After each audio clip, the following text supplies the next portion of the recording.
Hello, hi everyone. A very warm welcome to this event today. Where we're going to talk a bit about how we're seeing a bit of a pricing reset in the industry. So I have the right experts on the event today. But before that, before we get started, um, we'd love for people to share in terms of where they're joining us from. I am joining from London, and surprisingly, the weather is not bad for this time of the year. Usually it's gray, but today it's sunny, so maybe it's a good sign that the discussion is going to be healthy and friendly today.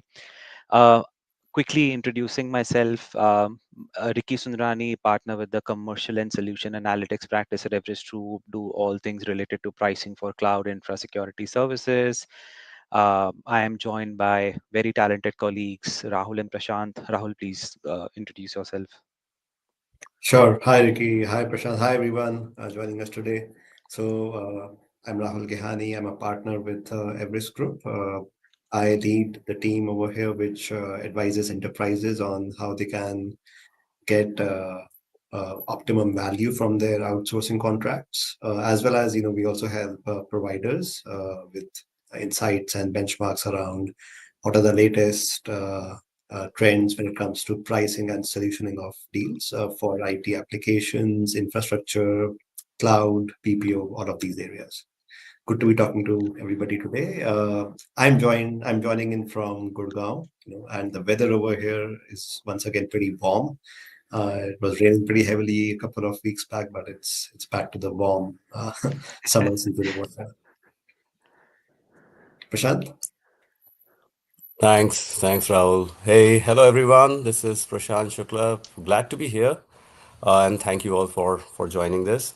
I'm a vice president with the organization. What I do here is I lead s- something called Markets and Executive Insights, wherein our mandate is to take a step and keep an eye on the overall IT and business process services industry, uh, understand the dynamics which are in the play, understand the forces which are defining the now and the next for the overall services industry. So, kind of a strategic lens, a bit more forward looking in terms of how things have played out and where they are headed for the overall services, right? So today I'm joining from just to keep things even. I'm joining from San Diego. I'm on the west coast of the United States. So the weather they say here is, and I'm kind of traveling, so I'm here for the first time. They say that the weather here is consistent throughout the year. It's quite pleasant. I'm on the side of a beach, but it's early morning. So yeah, so far it has proven to be quite consistent, and it's very pleasant here. Nice to hear that, Prashant. So thank you so much for joining in. So in terms of uh, what we're going to talk about today, so as I said, I think at the beginning, we're seeing a bit of a pricing shift happening in the industry, for lack of a better word, a bit of a pricing war playing out in some of the recent deals that we've been involved in on a first-hand basis. So today we're going to talk a bit more about that, explore in terms of what does that look like, what's really driving that, because I think there's no two ways about it. AI has a big role to play about, right? Because if you look back, our industry has gone through several evolutions, from labor arbitrage in the early days to industrialized delivery to automation to cloud driven models, right? But each of these was built on something that came before. So refining, optimizing, and gradually evolving service delivery methodologies. But AI is different, right? AI doesn't just improve what is being done, it redefines the very foundation of our industry, right? So if you think about it, work that was traditionally FTE driven can now be performed by AI agents that are faster, cheaper, and in some cases much more accurate as well. The delivery pyramid, which was long dominated by entry level roles, could flatten dramatically, and this will create a surplus of commodity skills and a premium on specialized talent that knows how to train, integrate, and govern AI. And thus the economics of outsourcing will change, right? So pricing models which are typically built on inputs, headcount, or even steady state SLAs will break down, where AI can do that work in seconds with no marginal cost, right? So, and that's why what we are seeing and what we strongly believe in as Everest Group is that AI requires a reinvention rather than an evolution. So providers, we don't think the providers can just add AI as another lever like automation. they need to redesign the way they build, deliver, and price services. So that's a bit about the sort of setting some context in terms of where we are coming from. So talking about and the reason why we thought this topic would be interesting is because over the last 5 to 6 months or so, we've consistently seen that in 70 to 80% of the deals that we were involved in, there was intense pricing war. We've seen deals getting signed at 20th percentile benchmark ranges, in fact even at times even lower than 20th percentile ranges. We've seen providers who were known for premium pricing uncharacteristically dropping prices to get a foothold into the accounts. So we wanted to talk a bit more and explore, is that a consistent trend, and what's really driving it, and then how does that impact the industry? And that's what Prashant will cover.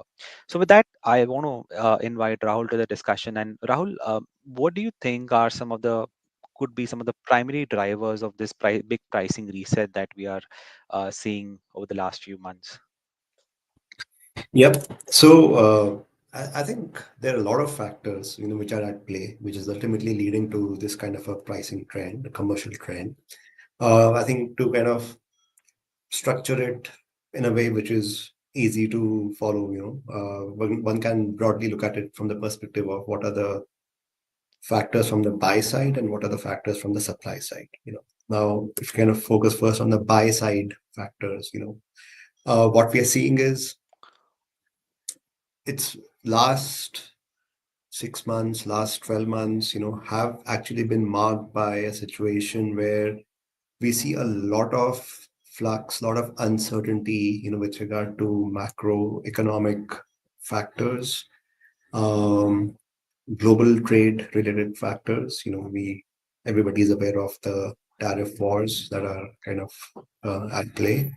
A lot of geopolitical risks escalation, with so many different types of wars, yeah, ultimately either on a large scale or on a limited scale, which have happened, which were simply absent. If you look at it, uh, what was the situation about 3 years back, going all the way till about 10, 15 years back, it was essentially a phase of peace all around, but now that's changed quite a bit with all of this happening.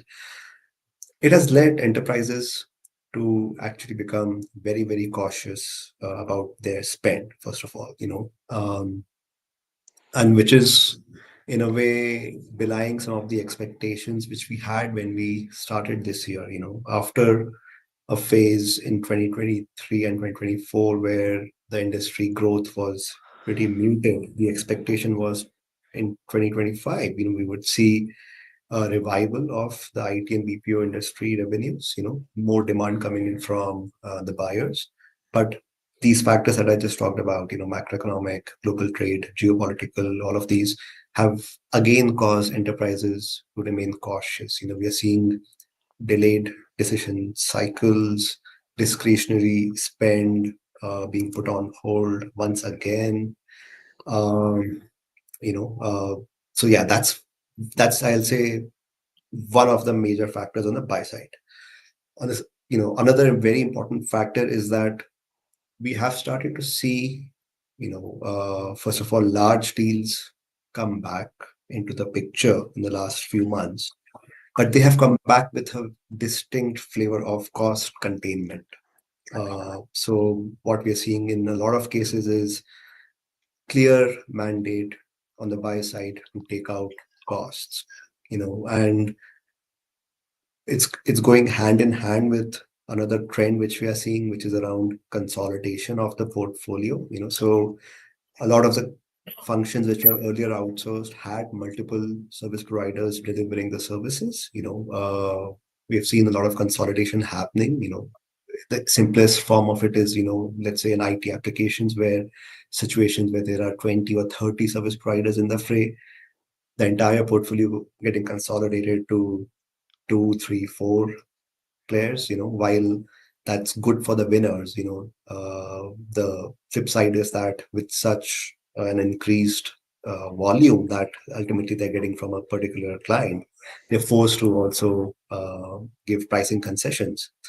And the consolidation is not just, let's say, at that tower level, like applications. We have seen consolidation happening at a cross-star level. IT applications and IT infrastructure coming in together. And that entire scope getting consolidated and being given to handful of providers. In some cases, it's not just IT applications and infrastructure; it's also BPO getting combined. So all of that's happening. Third thing which I think is very, very important, is there's so much of buzz around AI. There's so much of expectation around AI. So buyers are expecting, like you said, reinvented solutions. They don't want just, let's say, the same old solution with kind of an AI wrapper on top. They really want to see AI playing an important role. And it's not loosey goosey things around, hey, AI will help you achieve these benefits indirectly 3 years from now. They want to see it very, very clearly, directly. They want to see it now. So uh, while other things are obviously important around, let's say, revenue growth, which an enterprise can achieve because of AI, what becomes center, to begin with, is how much of cost savings, can be committed on account of AI. So that's what is kind of happening on the buyer side quite a lot now. Yeah. Uh, Can I can I add this? I yeah, think very yeah, interesting. I think on you touched on the first point that a lot of large deals are coming back, but with a very strict cost sort of control. I recently as well, we're working on a deal where the client has a clear mandate, very large deal. They have clear mandate that they want to the new deal that they will sign will be at a 30% lower cost than their existing deal, and they want transformation. So, and that's like a how do you do that, right? I mean, it's so difficult for the providers to be able to obviously offer a 30% low cost, but also deliver transformation at that lower cost. So a funny anecdote that I heard some days ago, right? It's almost like, can you do 30% more? It's like buyers asking providers, so can you do 30% more with 20% less with imaginary robots, right? So it is quite hard right now, at least from my vantage point of view. Just one more thing. If you have any questions, please put it in the chat. We'll try and take those during this event, or if not, we'll try and sort of come back to you offline as well. Sorry, Rahul, I interrupted you. Please go ahead. yeah. No, very valid point and interesting anecdote.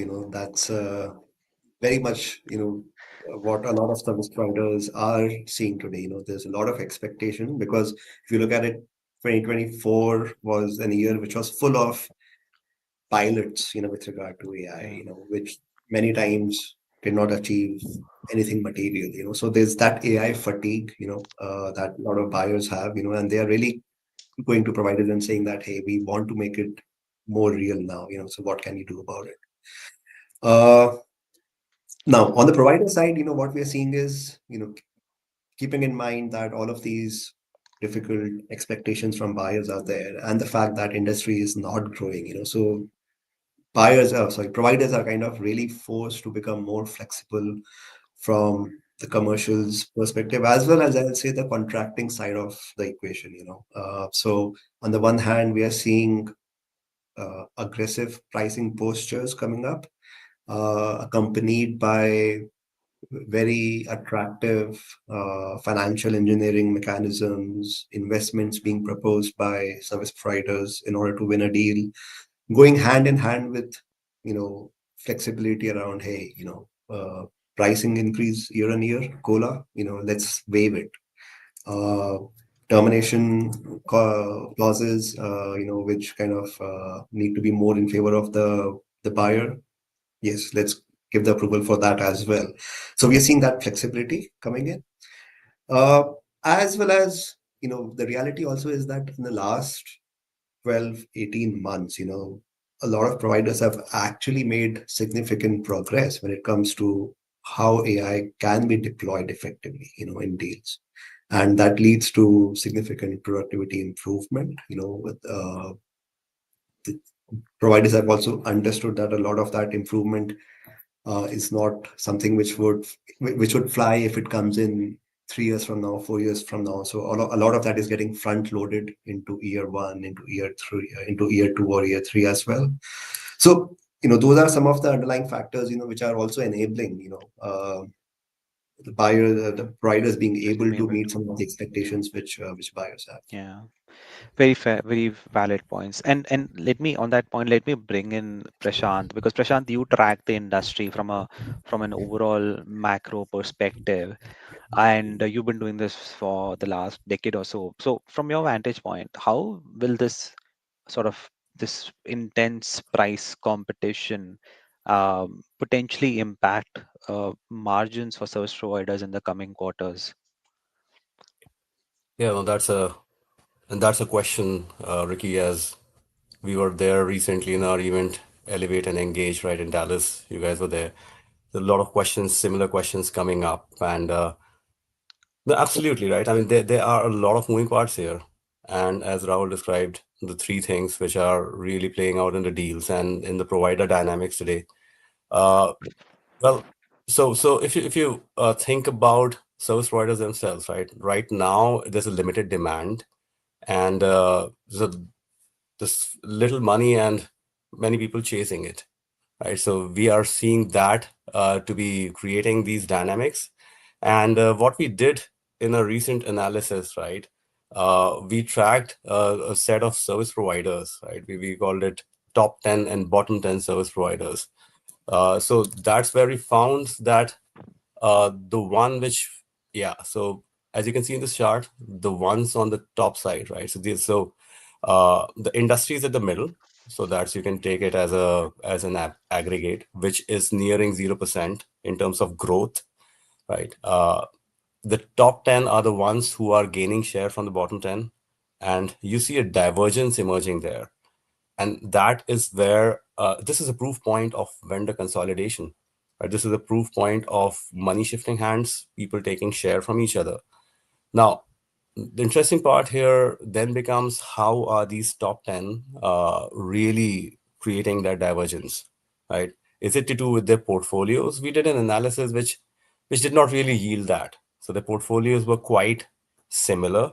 So it was not like, and even then they were doing better than the competitors in terms of growth in their portfolios, right? So then we thought that, okay, then let's double click and look at the margins. Right now, how have the margins trended?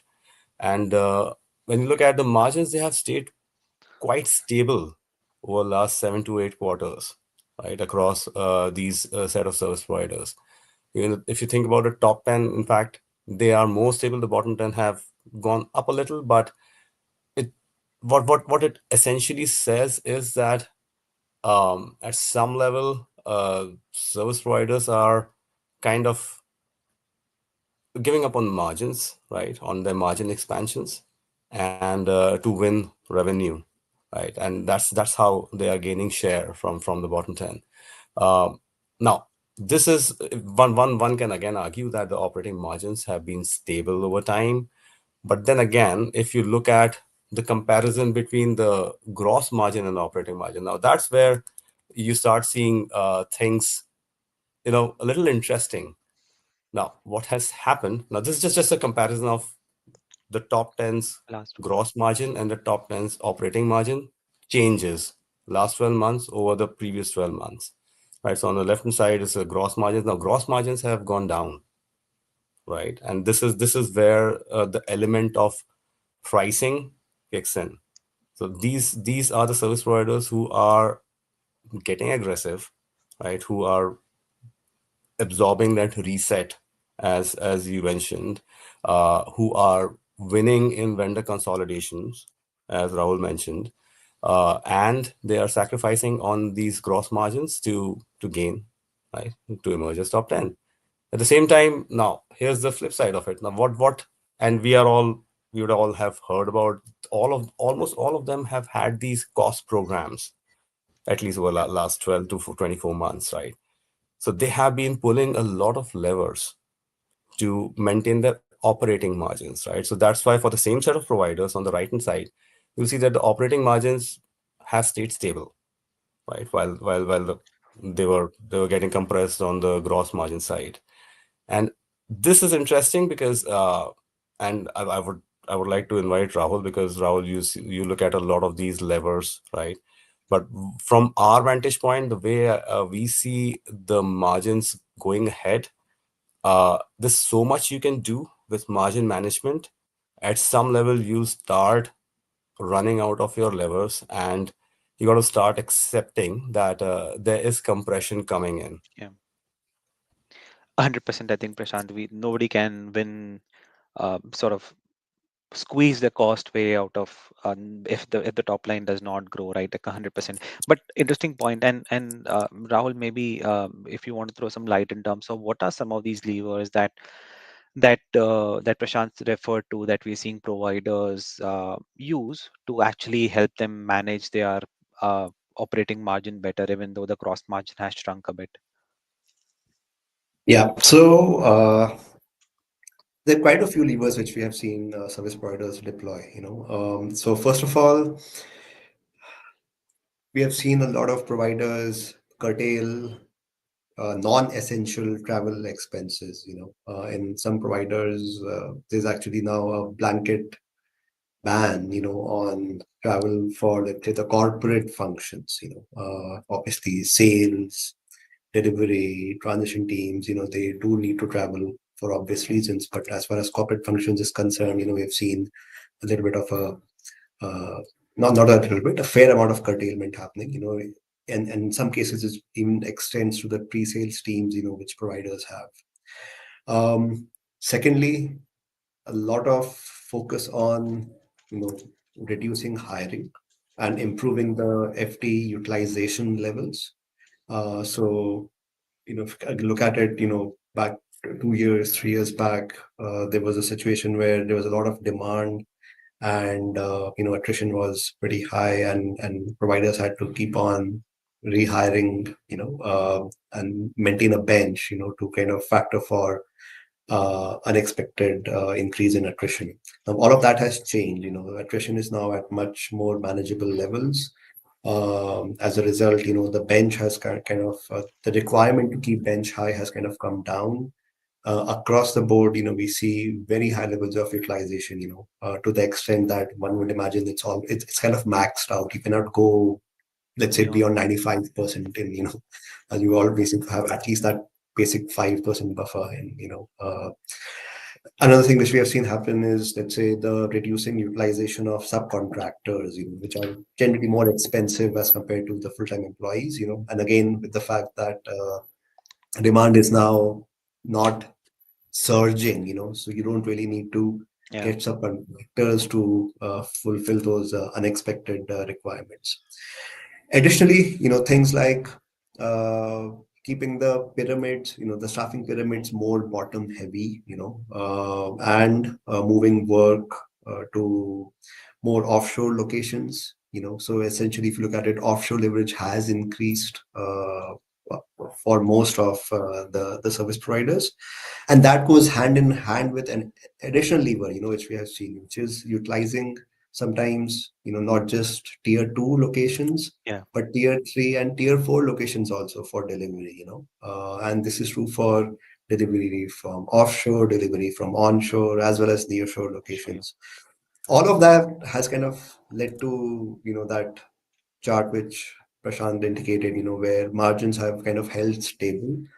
But the question is really, really valid. That Yeah, to what extent can you keep on pulling the same levers? Sooner or later, the margin is bound to decline bound unless something materially changes. changes. Yeah. So maybe let's break this up a bit, and let's take this question from Jody Wagner, who's attending this. The question is, are you seeing the same level of posture or aggressive pricing on outsourcing services when it's a deal renewal? I can take a first pass, and I'll request Rahul if you can chime in and add your perspective. In most cases, yes. If especially if the existing environment is not mature and there is a lot of, I would say, legacy estate, lack of process standardization, I think there is a lot of room for optimization and improvement over there, where we are seeing that level of posture and aggressive pricing being asked for by clients, because clients do realize that there is a lot that can be done, and there is enough to be enough for the provider to be able to do and still deliver 30%. So yes, largely in 70 to 80% of the deals, at least that I worked on, we did see fairly aggressive pricing or aggressive posturing when it came to deal renewals as well. But having said that, I think there are also a few clients where, as you can, if the environment is fairly mature, they've been outsourcing for the last 4 or 5 generations. You may not be able to ask for a 15%, 20% price reduction, right? Because you've been working, for example, there was a particular deal that I worked on. The client and the provider had been working together for the last 20 years or so. And for at the time of every renewal, they got a good bit of discounts. But obviously, it has started to flatline. And not to say that they're not getting any better pricing than before, but then the quantum of that has declined over the last few renewals, right? Obviously, because the provider has obviously done a lot in terms of automating the processes, in terms of improving the legacy estate of the environment and all of that, right? So that this they don't have the same level of juice now to be squeezed unless you fundamentally reinvent processes and you start reinvent, as I spoke about earlier, bring in more AI into the picture. But there are, I would say, fifth generation customers where you may not see the same level of aggressiveness, but at least in the first gen, second gen outsourcing deals renewals, we are seeing a fair bit of aggressive pricing posture. Rahul, I don't know if you have observed anything different or anything counterintuitive to this. Yeah. So one thing which I'd like to add over here is I think enterprises are much aware and cognizant of the current market realities. So they know that providers which were growing at 10%, 15%, 20% in the past, now they are struggling to remain in the positive territory when it comes to their revenue growth. So they know that it is essentially a buyer's market out there right now. Uh, we have seen also, while I do agree with what you just said, Ricky, we've also seen situations where it was already a pretty competitive solution which they had from a particular service provider, and as the renewal was upcoming, they were still able to squeeze out some additional juice. One example which is very, very clear in my mind is the IT application maintenance deal. This was a 3-year deal signed back in 2023 between a large manufacturing firm and a tier one system integrator, and it was a very competitively uh, solutioned and priced deal, because there was a competitive RFE which had happened, and the winning provider actually had gone through that the entire process of first round, second round, BAFO, final contracted, levels. So very, very competitively solution and priced deal. But keeping in mind that the buyer was actually going through significant cost pressure right now. It was really struggling. The buyer had this clear ask that either we continue with the remaining 1 year with the originally contracted price, and post which we'll kind of open it up to the competition, or you straight away go in for a renewal, but we want to see additional cost savings and a more sophisticated solution to be implemented. Now, given the current situation, the provider found it more logical to go in for an early renewal and ultimately agree to the expectations which the buyer had. So net, this is a situation where even when it's pretty competitive already, uh, buyers know they have the upper hand, and they're still able to squeeze the provider a bit more. Very valid points. Um, Again, let me bring because and Prashant, you've been tracking the industry for more than a decade now. Um, this kind of intense competitive activity where we're seeing such a bit of a sort of a pricing war happening in the industry. I'm sure this has happened before, right? And then the last such instance where I see was just at the start of the COVID wave when there was a lot of uncertainty in the market. W- Can you share some precedences from there? How do you see will the industry play out from here, given where we are now? How will this? How did that play out for the industry? How will this? How do you think will this play out for the industry over the next few months or few quarters? No, absolutely. And we have been talking about it, right, Ricky? It is more around, of course. they say that history doesn't repeat itself, but it at least rhymes. Mm. So Yeah. it's always good to look at some of the things which happened historically, right? Of course, the dynamics are different. The parameters playing out are quite different. That was COVID. This is AI, and not that they're comparable, but but they end up commercially, they end up having kind of a similar impact. So at the time of COVID, good that you brought that. I mean, when you look at the margins, right? Again was a buyer's market, as Rahul mentioned. What's going on now? We saw a drop. We saw a clear drop in margins, right? And these were the times when again there was limited money. There were too many people chasing it, and there was definite pressure on pricing, and there was definite pressure on the margins of service providers. So yes, in terms of how things start playing out, how they start reflecting in the margins, right? It becomes a function of course, how what's more, is it a demand or a supply? We are in a similar situation today, right? If you think about the COVID times, well, yes, there was a compression, but then things started going back and people went into the transformation phase. And then if you extend this chart, you'll see some improvement Mm. coming for margins after this. Uh, and there's a lot of, that was a time when you and I, we were discussing all that wave coming back, right? A lot of transformation which was stuck on the edge, they were coming through, and providers again started regaining some margins there. But if you think about it now, right, these are the times when we have uh, different kind of dynamics, right? The COVID was more of a COVID was more of a one-time thing, hopefully, right?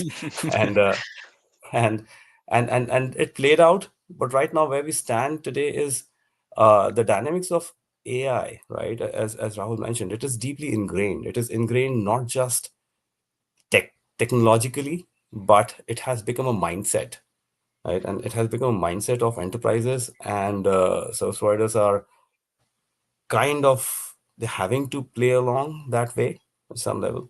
Of course, in the longer run, we see that to be a win-win for everyone, right?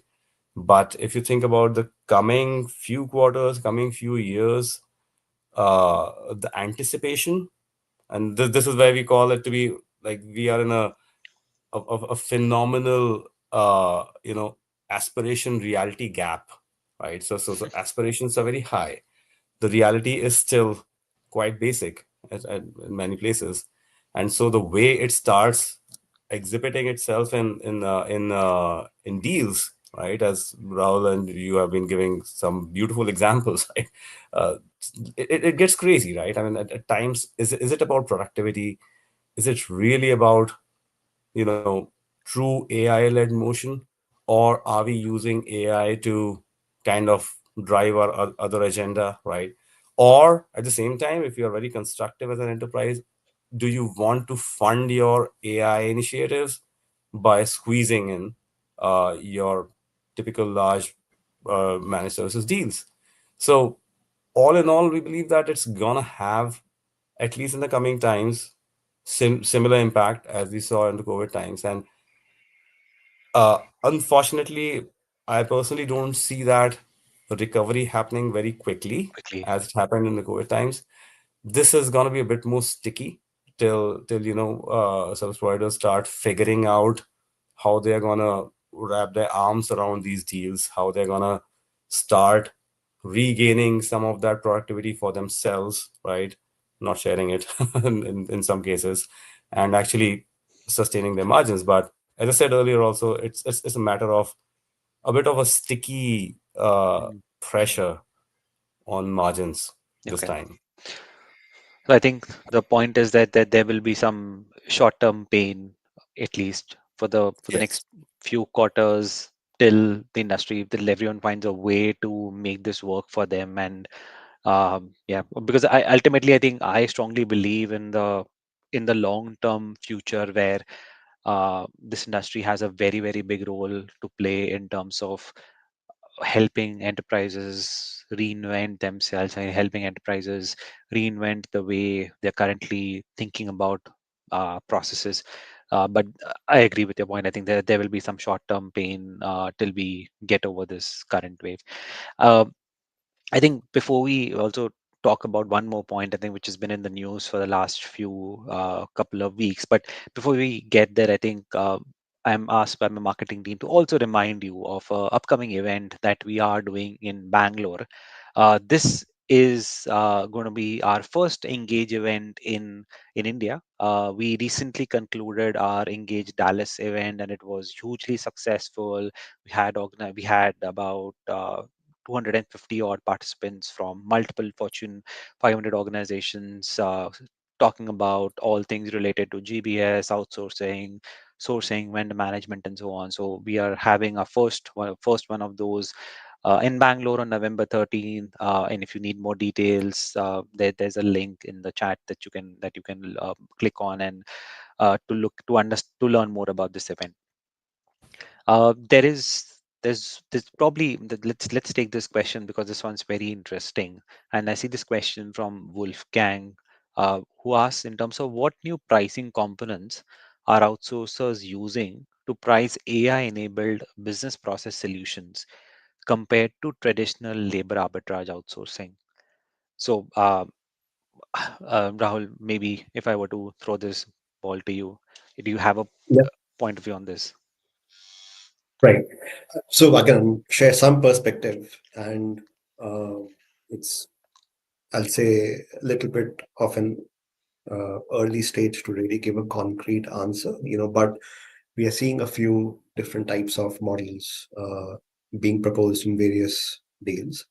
The first one is essentially very similar to what we have seen in the past, wherever we have talked about transformation, which is part of a managed services deal, for example, business process solutions oriented deal, which basically is all about, while there is the traditional labor rate card, for the FTs, which will be deployed at steady state. There's also a pretty intense transformation initiative which will keep on going right from the beginning, for a reasonable amount of time, 6 months, 12 months. And there is a separate transformation fee associated with it. Now, on similar lines, we have seen the AI elements of a particular solution also being charged, in very clear line items, which are called out in the pricing schedule.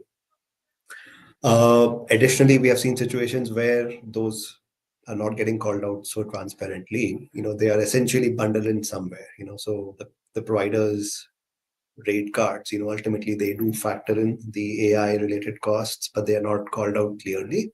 That's also very much there.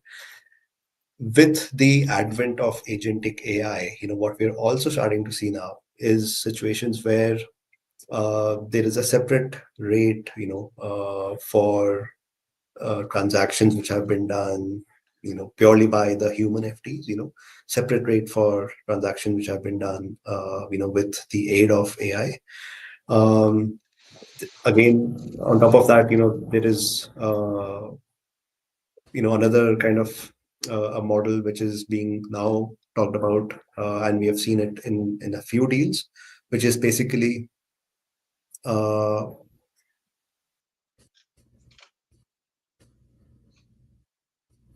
Oh, so I think think did we lose Rahul? Rahul's video, Uh, yes. yeah, maybe he had a connection issue. Maybe Yeah. we'll get him back.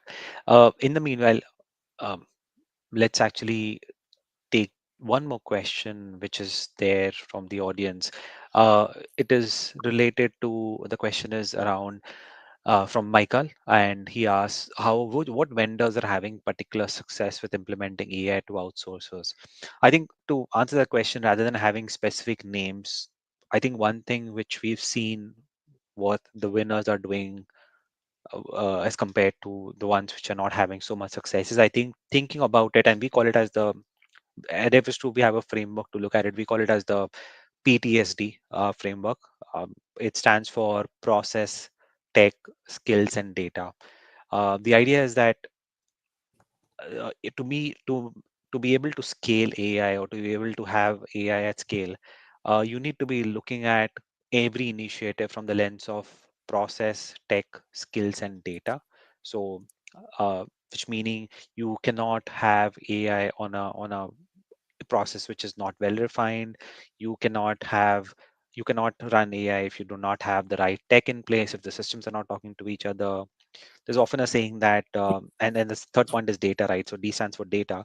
There's often a saying that AI eats data for food, and right now in most organizations, we've effectively organizations are going to be feeding it junk food because there is lack of data synchronous and harmonious in organizations, right? So we need to solve for that first. And finally, I think a lot of AI initiatives fail not because the tech is not in place, but because there's not enough ability to adopt to change, right? That's the people part, right? So, or the skills part. So in our opinion, if any organization or any service providers which are having more success with AI are ones who are kind of solving for these four things before talking about the specific AI related initiative. um, and And I'll going to just go back to go ahead, just go ahead, add Prashant. to it, right, Ricky, in terms of also one way is how you are engaging with the client, which part of the client organization and how well are you orchestrated, how well are you ingrained with the stakeholder at the client side, and what are you solving for? Because a lot of the AI wave recently, as we have been discussing also, Rahul, Ricky, is that a lot of FOMO, right? It's a fear of missing out has been driving these AI initiatives. It So, is, yeah. in a how sustained way are you really approaching the client problem statements, and what part of the client organization are you dealing with? So that also starts playing out in some of these situations. Yeah, it's a band has a big role to play, 100%. And sorry, I'm going back to Rahul. Rahul, before we lost you, you were trying to complete a point around implementing tech for business process services. Oh, yes. I mean, the additional model that we have started seeing, in some proposals we now is essentially the digital FTE, FP. who works along with the human FTs. So while there is a rate for the human FTs, there's also a separate rate for the digital FTs. So that's being proposed in some deals as well. Brilliant. All right. And I think, and this has been the news in the last 2 weeks, right? There has been a proclamation which has increased the cost of H-1B visa. So our CEO Jimit really calls it very nicely. We calls it as the era of perma crisis, where we're seeing a lot of change happening. There's a lot of uncertainty about what new regulation might come through. We've seen a new twist being added to this with the H-1B proclamation, $100,000 cost to new H-1B petitions. And I think we all know, while the overall leverage of H-1B petitions for some of the larger service providers in this industry has gone down significantly over the years, right? But there is a bit of there is a sizable usage of these petitions. So I want to invite both Rahul and Prashant to sort of share your views in terms of how do you think this will impact the industry going forward. Okay, I can offer my perspective first. So, I mean, just to set the facts straight, first of all, this will not affect uh, those people who already have the visa, so it does not affect the I H-1B see. visa holders. This does not affect the renewals. The impact is only limited to new petitions for H-1B visa. So that's point number one, which becomes relevant when it comes to, let's say, providers, aiming to replace some of their existing staff in the US, with new H-1B visa holders, or let's say, getting additional H-1B visa holders that can be staffed on newer engagements. Now, the impact of it when it comes to how this can affect deals commercially, one can simplistically look at it from this way. the existing deals, which already have onshore teams, which already have H-1B visa holders, in such cases, if you look at it where it's a steady state going on, the only replacement which needs to be done is people, let's say, who are kind of leaving the organization, and they have to be kind of backfilled with H1 with new H-1B visa holders. The impact over here would be not that significant. In our estimate, it would be roughly around, let's say, somewhere to the tune of 1% of the annual spend, 1% of the current ACV. But in situations where it's essentially a case where, let's say, a new deal is getting signed, that's the other extreme where you need to start up that team which would be working on the engagement, and that team needs to have a lot of new people. And again, assuming simplistically it's H-1B visa holders, which are kind of coming into the USA fresh.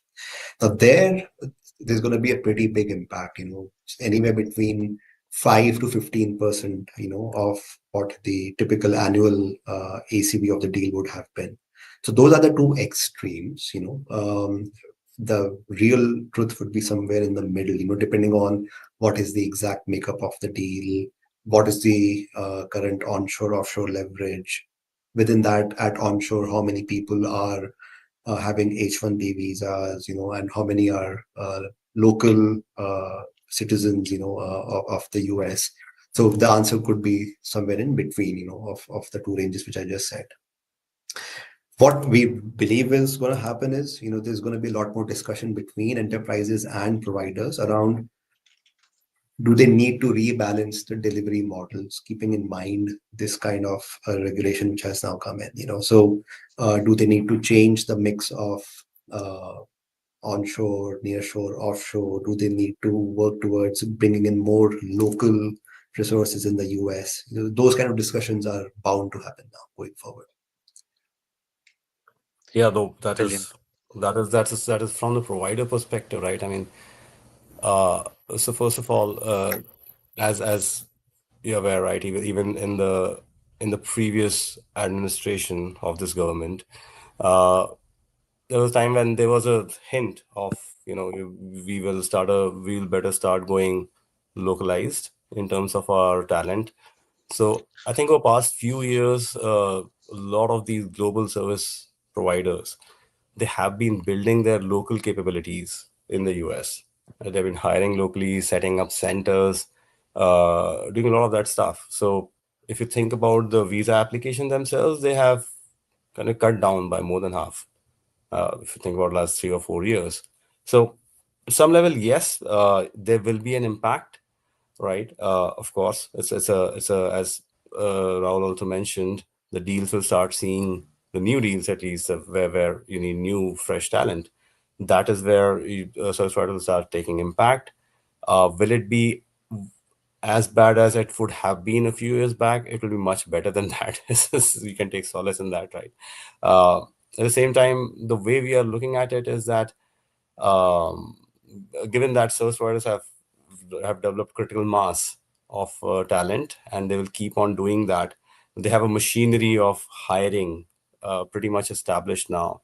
So we don't expect a huge compression in terms of margins, Yeah. but it's gonna be a near-term pain, right? Mean, So it will not be like a 1 percentage point. We believe that is much lower than that when it comes to the yeah. margins, overall margin effect on the service providers. But yeah, it's definitely gonna be something. And I think beyond sort of the actual impact on margins, I think it's going to be that mindset of Correct. uncertainty which is it is creating. Yes. And personally, I feel it's only going to fuel a bit more offshoring and outsourcing if you cannot sort of bring them in. And that's why even I strongly think that the GCC wave is only going to get stronger because of this Yeah. reason. And second is, I think also a benefit for nearshore locations which are in the same time zone, be it Mexico or be it in Poland or some of those Eastern European locations or LATAM locations. They're going to benefit out of these kind of regulations more than I feel the locals. But yeah, that's our take on the H1B um, mandate. Um, I think we can probably take one more question from Shrikant. Have you observed any notable differences in AI across in the integration of AI across industry sectors or business processes? I can take a pass at in terms of the integration across AI across industry sectors. Um, we did this analysis, I think a few months ago, a few quarters ago, in terms of where, how does the adoption of AI and what sort of organizations have been able to, for lack of a better word, scale AI better than the others. I think generally speaking, we saw that financial services did come out to be better than some of the others, generally because their spend on tech, the spend on the process maturity is much higher. Generally, did see that inclination. However, I think because it's still early days and we do not have very strong data points to validate or invalidate it. I think at least at this point in time, it does seem that financial services seems to be leading the way, followed by some others, manufacturing probably somewhere in the middle, but obviously public sector is probably amongst the laggards in terms of adopting more AI. But we will probably this will change. I think given how dynamic the industry is and given how almost every industry is going through a significant cost containment pressure, this will change dynamically. I don't know, Prashant, if you have a different take to this. No, absolutely, and I think that's correct, right? But and Ricky, to your earlier point, it is also a function of the PTSD, right? Yeah, So in their maturity curve, where do people stand in terms of their process, technology, data skills, debts? So financial services, we know for a fact, have been early adopters of a lot of technology. They have consolidated their platforms. They have better data structure, so to say, because they naturally they had to do that. They have been early adopters in terms of geos also. Again, North America is more mature in terms of its adoption curve. So yes, that's a natural way of looking at it. Whoever is more prepared from that PTSD lens uh, would be early adopter and would have better integration of yeah. AI in the systems. So yeah, we are seeing that, and we'll see how that plays out.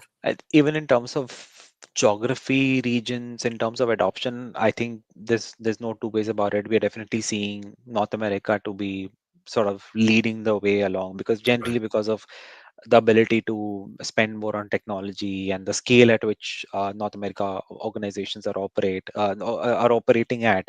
I think it's almost an imperative that they have to adopt AI to be able to sustain in that competitive market.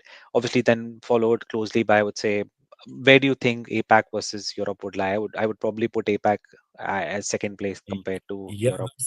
that's another interesting element, right? I mean, that's a complementary to what you just said about North America because regions like APAC, they are adopting technology now. So Yeah, I call these things like greenfield opportunities are born in cloud, right? So they are setting up their systems. So now they have the freedom to do that, not in a legacy way. So their yeah. debts are lower, right? So now they are doing it right, jumping into the next. So the initial money is going into the right preparation for AI. So yes, I would say that APAC is definitely picking up, and that's why we are seeing a lot of greenfield Growth. opportunities Yeah. coming out of APAC as well. Yeah, if I remember the industry growth curves that we typically track in terms of, I think ROW and APAC are amongst the fastest growing Correct. That's markets correct. Yes. overall. Yeah, Yes. They are. They are. Yeah. And that's our expectation also as we forecast some of these geographies. I think we see not just in terms of growth, in fact, in terms of absolute dollar added, right? okay. We believe that the smaller geographies, as they were considered smaller, right, they are going to be a bigger contributor of net new revenue coming from the whole globe. So yeah, there's a big significant chunk there. Awesome. I think we cannot take any more questions, but we'll try and respond to some of these questions offline as well. But thank you so much for joining in and tuning in today. Thank you, Sim, for keeping this session so interactive and sharing your thoughts. If there's anything further we can help with, please feel free to reach out to us. And thank you so much again. Have a good day. Thank you. Thank you. Bye bye.